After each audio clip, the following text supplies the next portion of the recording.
Memphis, Memphis, Memphis, Memphis, Memphis, Memphis, Memphis, Memphis, Memphis, Memphis, Memphis, Memphis, Memphis, Memphis, Memphis, Memphis, Memphis, Memphis, Memphis, Memphis. Nothing but Memphis. Nothing but Memphis Showboats right here on the Captain's Log with your host Brandon, aka the Captain. And let me tell you guys, we got another good one for you today. I appreciate you guys showing up and showing out, spending a little time with me during your week to talk a little Showboats football and talk about the next game we got coming up this weekend. But before we get there, let's dive right into this game we just had, folks. Showboats took on the Gamblers this week in a rematch of Week 3. The Gamblers were the last team to beat the Showboats before they went on this tear of a 4-game winning streak throughout the USFL. That one was a 4-point loss. This time, the Showboats make it out with a 3-point win, 23-20. Showboats get the dub in Memphis in front of the Yacht Club faithful.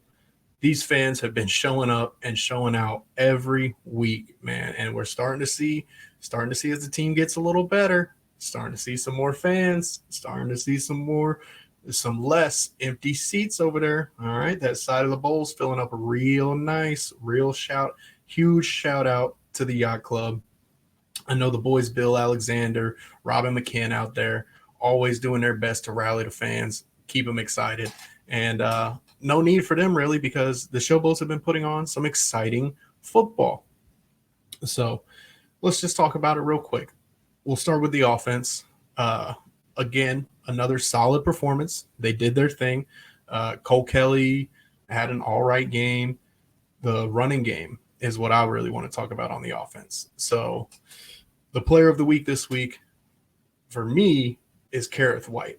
Now, obviously, the USFL, they do Players of the Week award, and they give out the cool Miller High Life personalized bottles to the guys.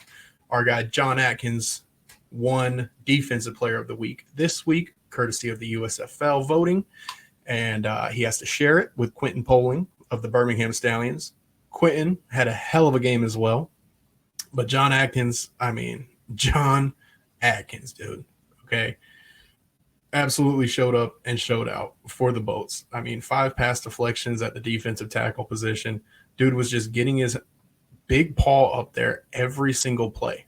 He was just getting that paw up there, knocking things down. Oh, and by the way, had 2 sacks as well. So, yeah, I'm thinking John Atkins is going to win Defensive Player of the Week.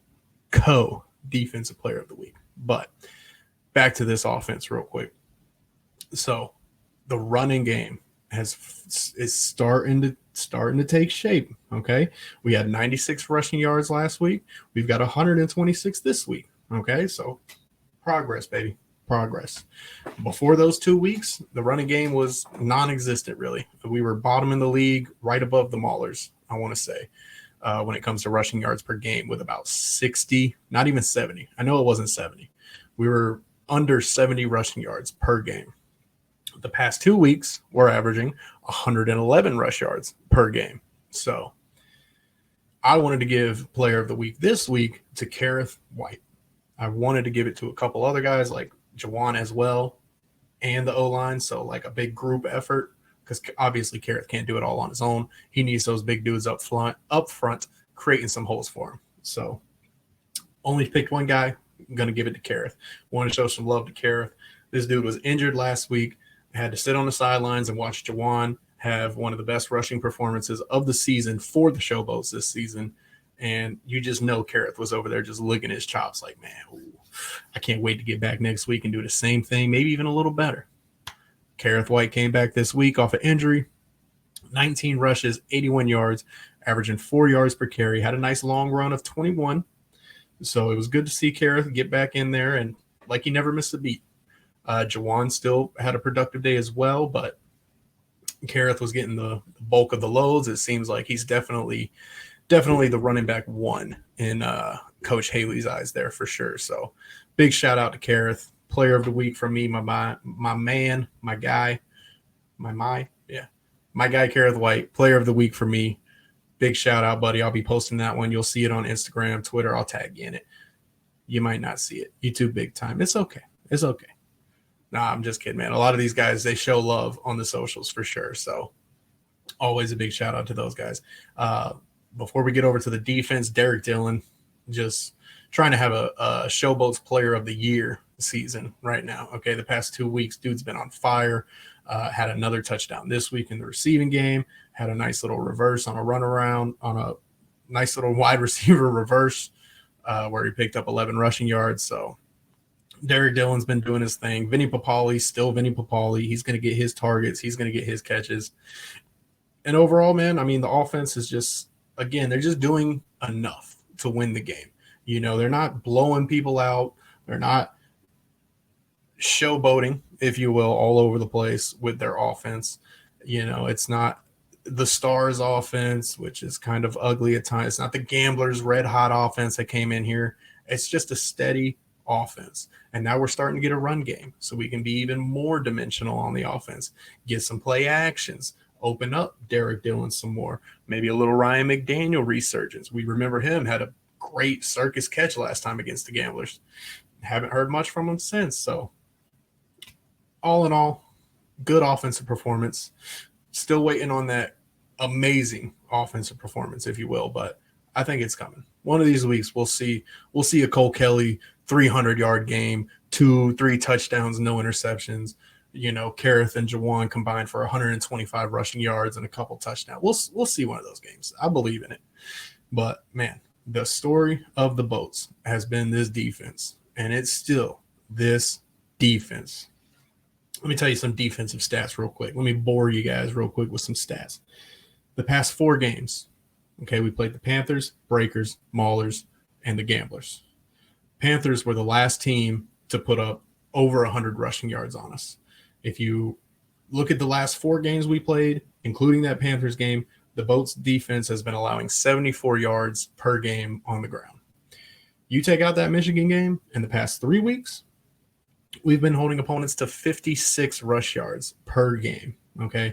That's Mark Thompson, and that's Wes Hills included in there, okay? 2 of the premier backs in this league.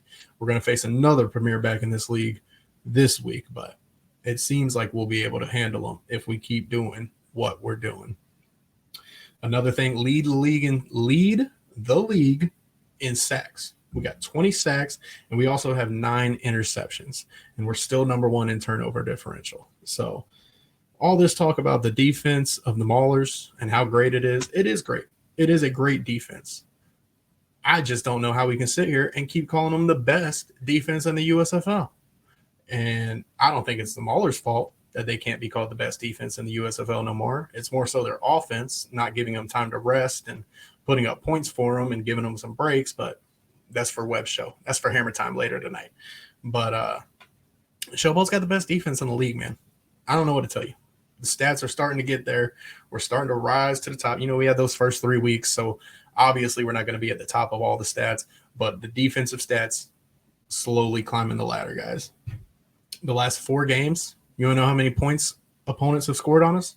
10 points per game is the average, okay? 10, 10, 0, and then 20 this past week against the Gamblers. So when 20 is almost unheard of at this point, when a team puts up 20 on you and people are like, oh, man, 20? You guys got 20 scored on you? You start to feel like, okay, this defense is held at a higher standard. This defense has played at a higher standard. So we, as the fans, want to hold them to that high standard. So is what it is. Pressure builds diamonds, and these dudes are building diamonds every week. Speaking on the defense, before we get over to special teams a little bit here, we had 2 newcomers this week. We had Jordan Ferguson, who was signed last week in the middle of the week, and Corey Thomas, who was signed last week in the middle of the week. We released Vianney Moala, and Jeremiah Veloaga was put on IR. So there's 2 defensive linemen right there gone. Vianney was also battling some injuries throughout the season. So, I mean, either way, hate to see these guys go, but it's the nature of the beast. So last week we picked up Jordan Ferguson and Corey Thomas. Corey Thomas was with the Gamblers all of last year, and he was cut before the season even started this year. So good to see. He probably already had a little bit of familiarity with the Boats. So it was good to see he was ready, still in game shape. They called him up. Dude comes in middle of the week, starts his first game with maybe, 3-4 days of practice.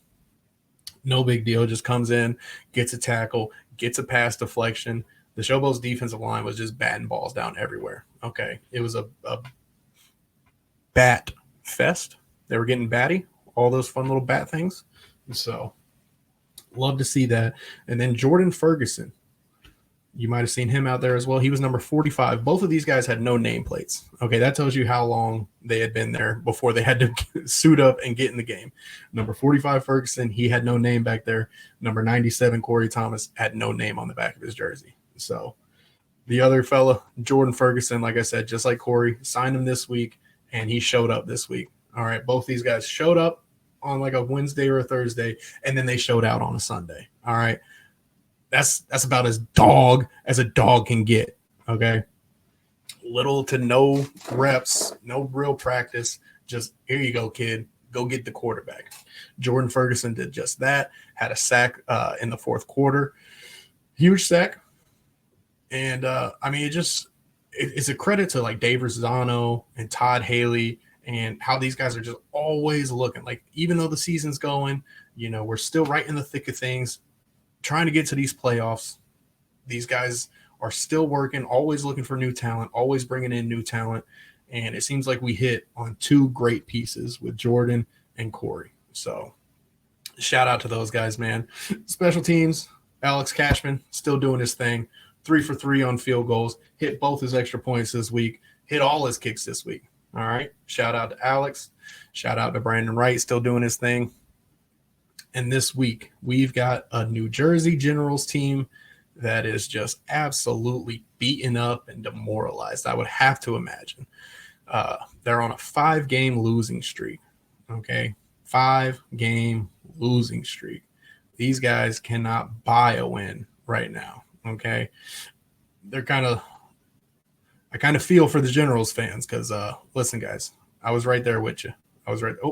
Not 5 weeks in a row, 4 weeks in a row. I'm sorry. They did beat the Panthers the first time. But since then, they've lost to the Breakers, the Stars, the Gamblers, and most recently, the Panthers. Not only have they lost all those games, they've also lost some key players. They've lost Chris Orr, their linebacker, who was leading the league at one point in tackles, and they're missing Shalom Luwani, their safety, who those are two guys that were Shalom was a guy that was here last year with the Generals, familiar with the system.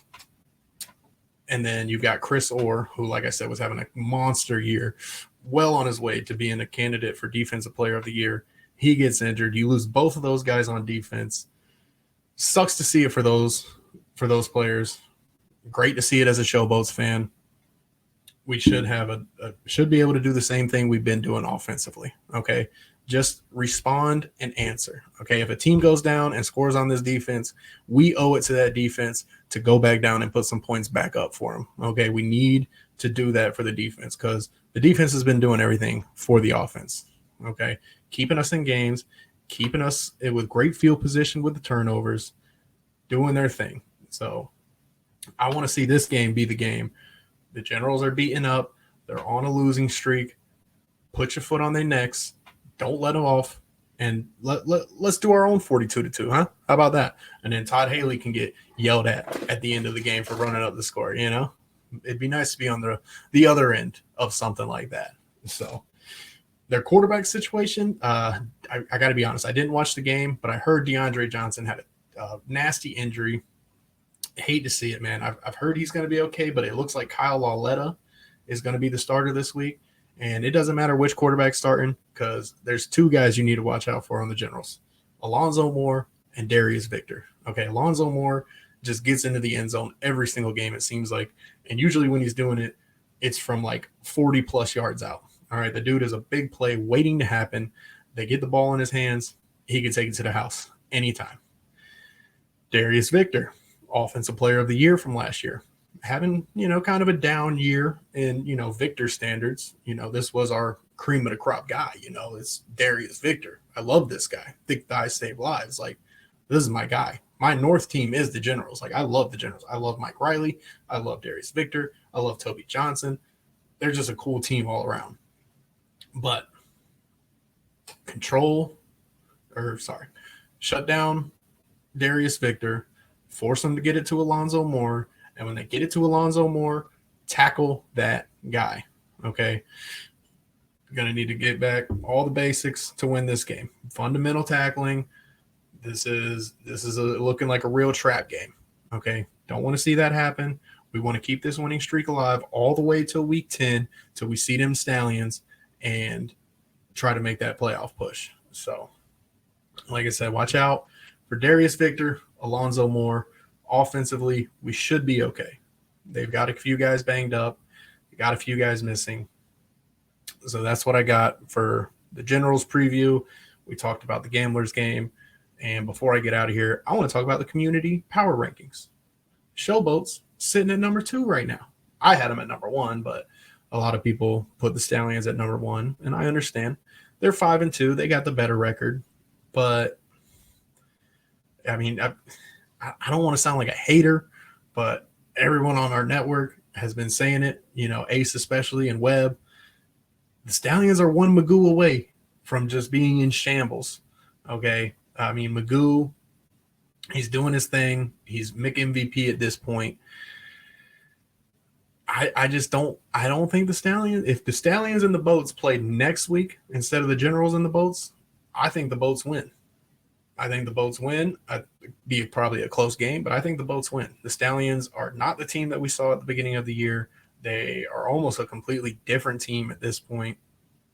I can't wait to see that rematch. But just wanted to say, shout out to the Yacht Club. We're in number 2 in the power rankings. Be interesting to see where other folks have the Boats in the power rankings, but it's been fun, guys. I appreciate you guys every week showing up and showing out. As always, go Boats.